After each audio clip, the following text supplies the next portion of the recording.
When a rescued pregnant golden retriever was brought into an animal shelter, new employee Macy took it upon herself to give it the care it needed. The vet had already informed Macy that the puppies didn't look normal on the ultrasound. Still, when the day of delivery finally arrived, she was utterly taken aback by the cow puppies the golden retriever gave birth to. How was this even possible? Welcome to Wonderbot Animals. Macy woke up to a loud howling coming from downstairs. She knew that it was time. Bella was about to give birth.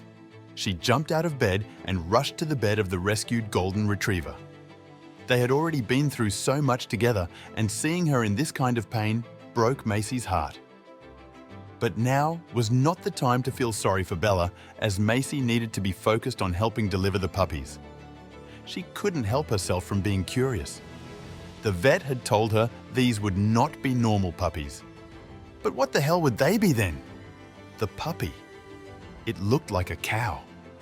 What on God's green earth had Bella just given birth to?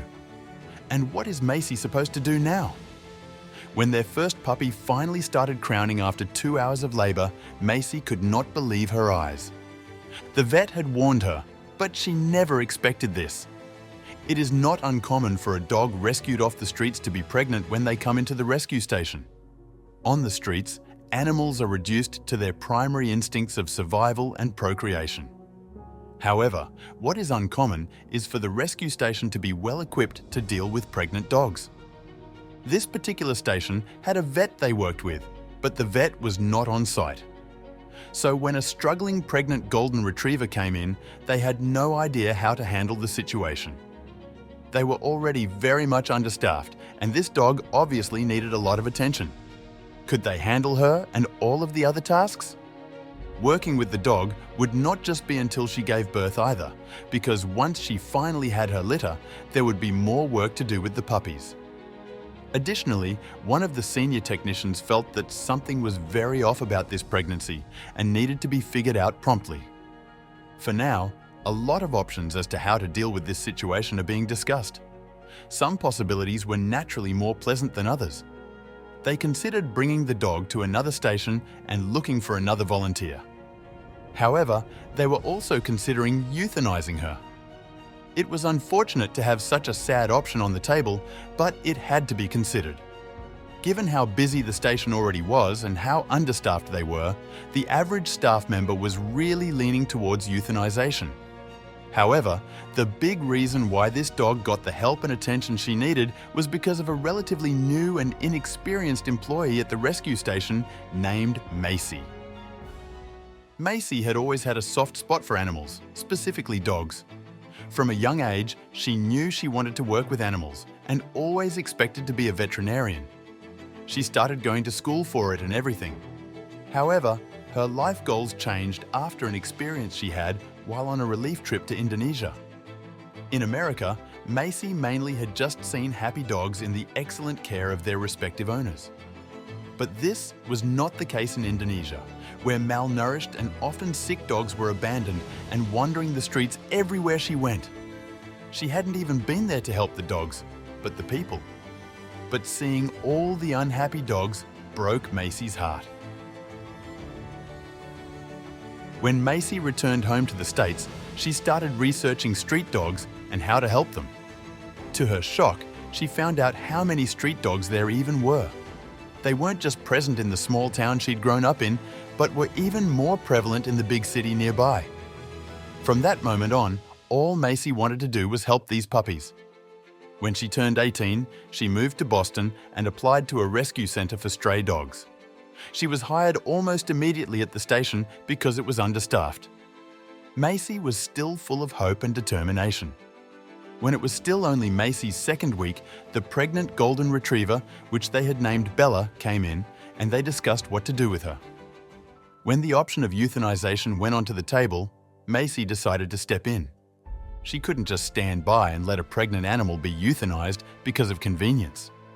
Macy offered to work free overtime to get her regular duties done and give all of the extra care to Bella. The station head really appreciated Macy's offer and put Bella in full care of Macy. Macy decided she would take her home for the time being so she could keep an eye on her overnight. For the next couple of weeks, Macy traveled back and forth between her house and the station, working 2 jobs simultaneously. Luckily, she lived close to the station and had help from her roommate, who also liked dogs. Macy felt like she was helping, though it would only get more complicated from here. Other people working at the station did their best to help cover some of Macy's tasks to make her life a little easier and give her more time to care for Bella. They were moved by her dedication and compassion towards this dog. However, there was only so much they could do as the station was understaffed again. Unfortunately, even with her colleagues' help, Macy was still struggling. Bella was not doing well in the last weeks of her pregnancy. Macy had to make multiple trips to the vet with Bella at the time she was caring for her. This, of course, only added more stress to the entire situation. All the trips to the vet cost Macy a lot of time and money. Deep down, she started to wonder if this was all worth it. What would happen to Bella and the puppies once they were born? Macy didn't have the money to care for them for much longer. She tried not to become too disillusioned. Macy did her best to put all her worries about Bella's health and money in the back of her head. What was important right now was the health of Bella and her puppies. The doctor managed to keep Bella stable with the help of some medication, but was seemingly overly interested in the ultrasound when checking on the puppies. The veterinarian could not make out much on the ultrasound, but from what he could see, he was nearly positive Bella had not been laying with another golden retriever, a Labrador, another dog, or anything close to that. The puppies looked strange. Really strange. Macy was pretty sure that wasn't possible, however. The vet ended up showing the ultrasound pictures to a couple of colleagues, but no one could really put their finger on exactly what was off about these puppies. This started to worry Macy a bit. Did that mean they were not healthy? This really had her concerned about how much money she was putting into this if it told the puppies were going to die anyway. Seeing as Bella has been a street dog, she could have been impregnated by nearly anything that can breed with dogs. What was Macy going to be dealing with when these puppies were brought into this world? Would they even be puppies? Macy was pretty sure that wasn't possible, but the vet seemed so sure these were not dogs. Macy asked if the puppies, or whatever they would be, were healthy. The vet assured her that while the ultrasound looked weird, it did give a good indication that the pups were currently healthy. This was the most important thing for Macy, and she could find comfort in that, despite everything else. After Macy brought Bella home from that vet visit, Macy knew it would only be a matter of days before Bella gave birth. Macy wisely took the days off from working at the shelter because she knew where her focus needed to be for now. Whatever the vet had seen had Macy concerned enough to know she needed to be with Bella for this. During this time, Macy really started to feel herself bond with Bella more and more. Because even though the dog was struggling, Macy could still feel how much love Bella had to give, and the desire to keep Bella increased every day. However, this also brought some difficulties along with it. Because Macy already lived in a small apartment and barely had the money to support herself, it would be a real struggle to give Bella the life she deserved. Not to mention the puppies Bella was expecting. There was no way Macy could take on that many dogs. But she loved Bella and wanted to help in whatever way she could. But what was Macy going to do with the puppies? She could reasonably make things work with just Bella, but not with puppies. Macy was hoping that she would be granted some more time to make a decision about all of this, but this was sadly not the case. The puppies were coming, and soon. That night, Bella went into labor. Macy had been hoping that when it eventually happened, that it would at least be during the daytime. But, exactly in line with all the other luck she had experienced recently, Bella went into labor at 2 in the morning. Macy's hopes were, unfortunately, in vain. Before going to bed, Macy put a baby monitor in the dog pen with Bella so she would hopefully be awoken by Bella's cries when she went into labor. She knew the time was coming soon, but she couldn't stay awake 24/7 either waiting for it. So after she placed the monitor in the dog pen, she went to bed. Macy was naturally sound asleep at the time Bella went into labor. When the baby monitor suddenly started blasting with cries next to Macy's ear, she needed a moment to realize what was going on and to know for a fact that she was awake and not dreaming or something. She'd spent too many of her last several days working on completing exhaustion.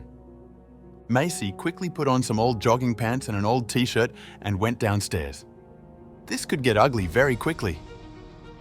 When Macy turned on the light, she could see to her relief that Bella was still only in the early stages of giving birth.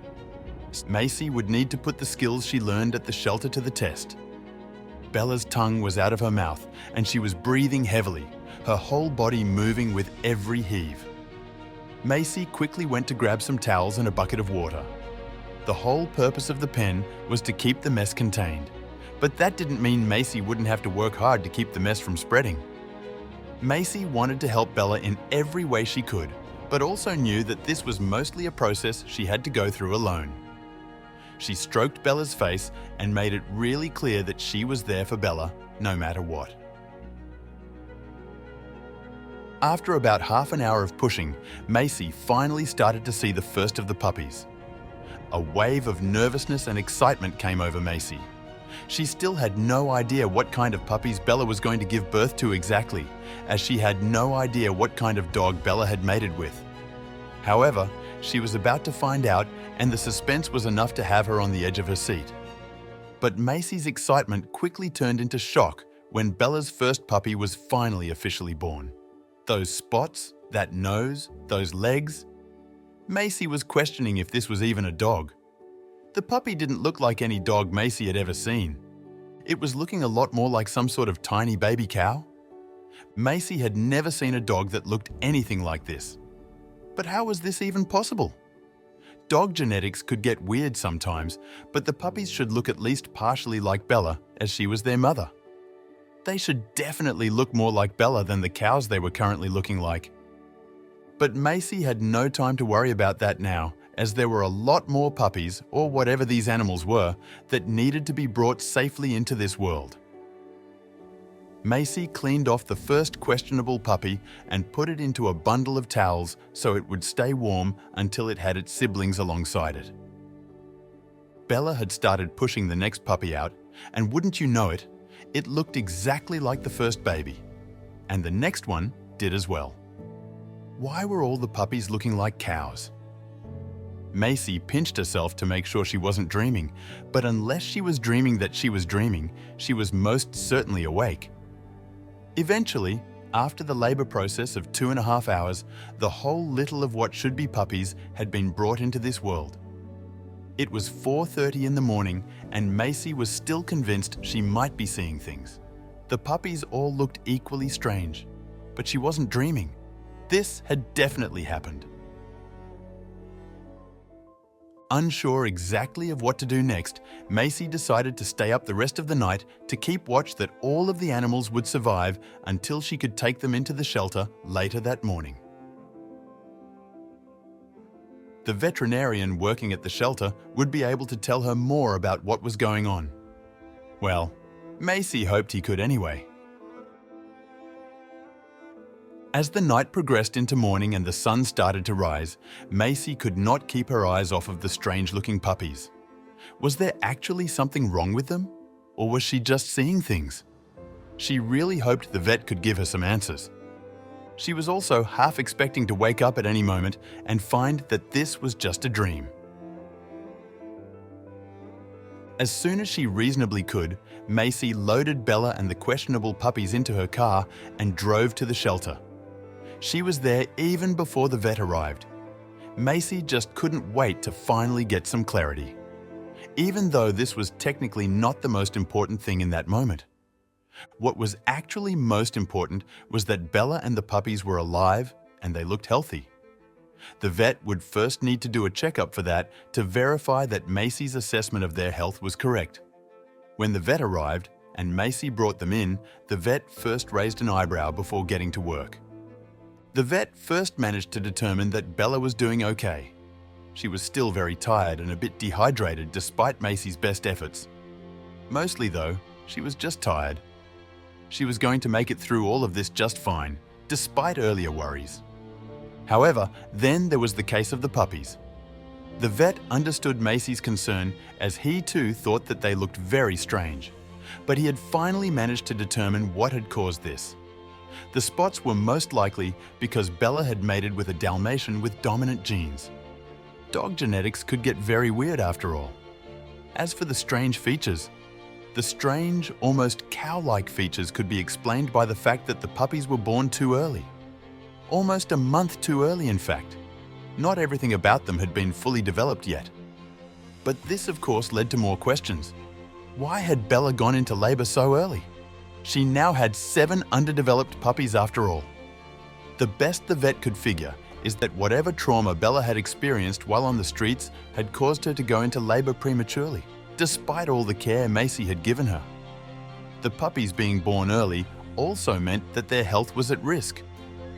The vet assured Macy that they could stay under his care at the shelter. Luckily, all the puppies managed to survive and develop into proper, healthy puppies. As soon as they were properly weaned and old enough, they were put up for adoption by the shelter. Every single puppy found a home in less than 2 weeks. They stopped looking like cows and developed into cute Dalmatian retrievers. While the puppies were obviously popular amongst families, Bella was an older dog who'd been through a lot. Macy decided to adopt Bella and give this beautiful and special dog the life she deserved. Macy still works at the shelter, and Bella often joins her from time to time, playing with and cheering up the shelter dogs.